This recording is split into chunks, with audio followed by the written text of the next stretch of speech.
So 2 years later, and we are still trying to shake the pandemic. But the silver lining for us is that Dr. Kohli is back. She joins us live. Hey, Dr. Kohli, happy Friday.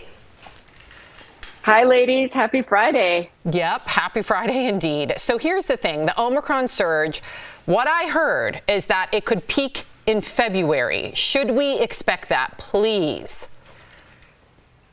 You know, you guys, I always try to find the silver lining on everything. And Omicron was so hard on us the last few weeks, with so many of us getting sick, happening right around the holidays.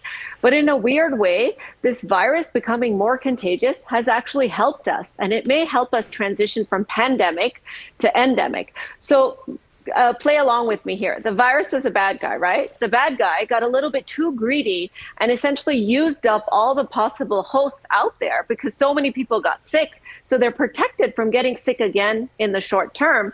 So in a weird way, by using up everybody that could infect and the people that aren't yet infected are still wearing their masks, it's going to kind of kill itself off in a funny way. So that's what we're hopeful. In the next couple of weeks, we'll start to see a decline in cases. But that means those of us that have not yet been infected still got to keep those masks up and be careful. Okay, speaking of that, and you know me, we've hung out separately, so I'm just going to be very real with you.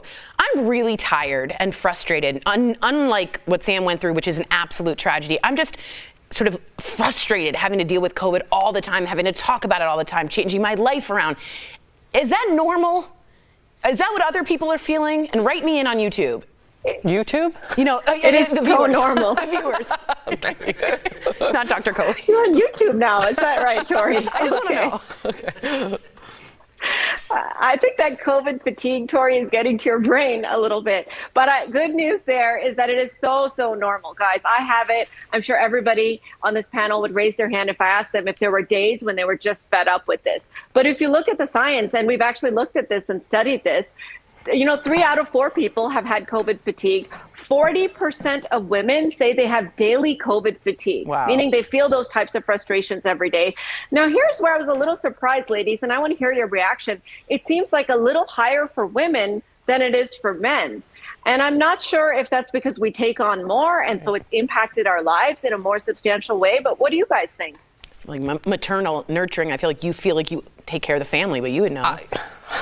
I'm not a mom. No, I think it makes sense. I really do. That's all I'll say. I could get into a whole thing on how that bleeds into other areas, but I definitely think that makes sense. I would just say that in our household, I'm just generally more concerned about things than my husband is as a rule. So that makes sense to me. That's true with Anthony.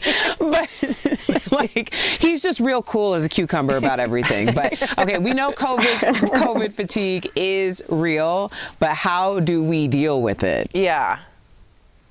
Yes. Well, so here's the thing, and there's some gender differences here too. So I'm very interested to see this data. So there are healthy ways to deal with it, and there are unhealthy ways to deal with it. So the unhealthy ways that many of us do are eating and drinking. So women tend to eat more. And that's what the data has reflected with COVID fatigue, whereas men tend to eat about the same. And we both, genders, tend to drink more, with particularly those under the age of 45 drinking substantially more. So those are unhealthy ways to cope with COVID fatigue, because they're going to really come back to bite us in the butt later. So the healthy ways that we've also seen both genders do are exercise. So, you know, being more active, taking a hike, taking your dog out for a walk, those are really good ways to release hormones that counterbalance those stress hormones. And we see men doing that more than women.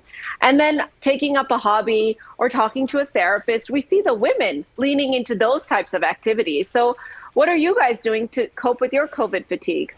Oh, man, I wish I could take a page from your book, Dr. Kohli, and get out and exercise more and just be better. But I find myself just honing in on the children.